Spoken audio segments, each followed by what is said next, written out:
Sada ćemo da pripremimo teletinu ispod sača. Jelo se sastoji od par namirnica, ono što nam je bitno da namirnice budu kvalitetne. U ovom slučaju pripremili smo meso od teletine, od vrata i potlećke, tako da ćemo to seći na manje komade od po 300-400 grama. Povrće, korenasto povrće sečemo takođe na manje komade. Ja sam već napred pripremio.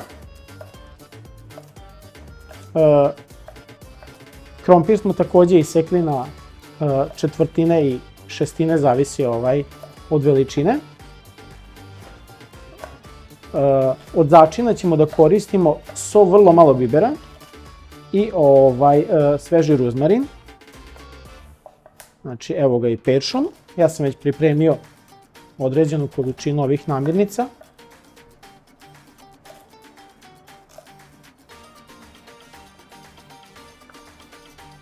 Tu. Luk i svežu papriku sam isekao na četvrtine. I kako sam rekao, krompiri ovako na ove četvrtine, šestine, kako god. Sad ću da isečem meso. To se seče na komade koji su, kako i rekoh, od 300 do 500 grama. U principu može da se seče i na veće i još na manje komade, do vas samih je, zavisi kako ćemo, koliko dugo ćemo, od toga zavisi koliko dugo ćemo, da ovo radimo ispod sača. Ima više varijanti kako ćete, bukvalno možete sami sebi da odredite šta ćete kada i kako ćete da režete. Ja ću probati ovako na adekvatne delove.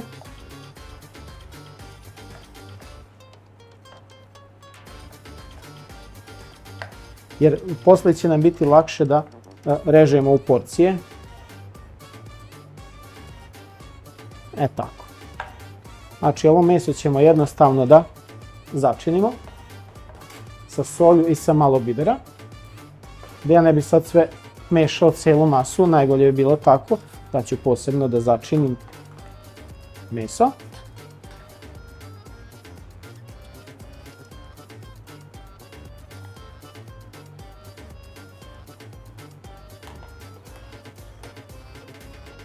Još malo soli.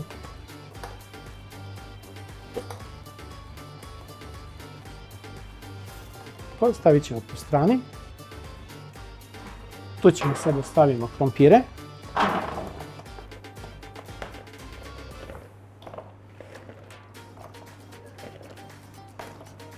Moramo da pazimo da ne preteramo, jer ovo će da pusti neku svoju vodu, neke svoje sokove, da ne bi curelo u vatru i da ne bi dimilo previše. Od prilike.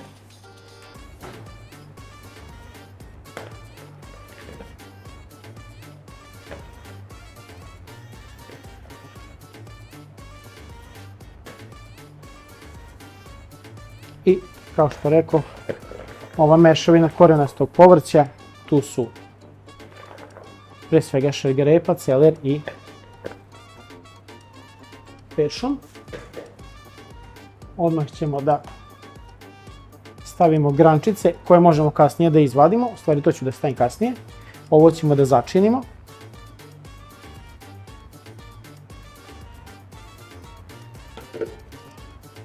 Dodamo još malo soli.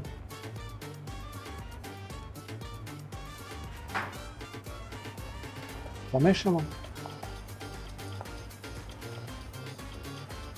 Ono što je bitno da je meso kvalitetno, da nije staro, da je odležalo i kao što vidite ovo je baš tako kako treba da bude. Složit ćemo meso odozgo.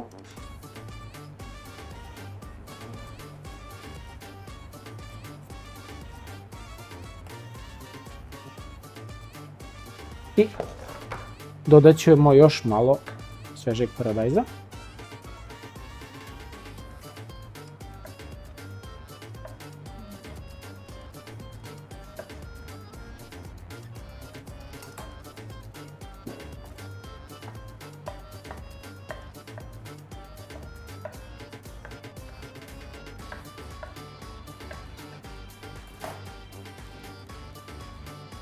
Znači ovo će fino da legne još malo kad se opusti povrće i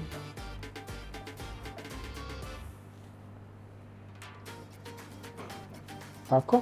I kao što rekoh, dodat ćemo par grančice ruzmarina koje će dati dobru aromu ovom jelu.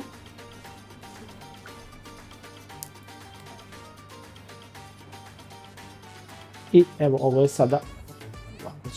ovo je sada pripremljeno za taj posao da ga stavimo u žar.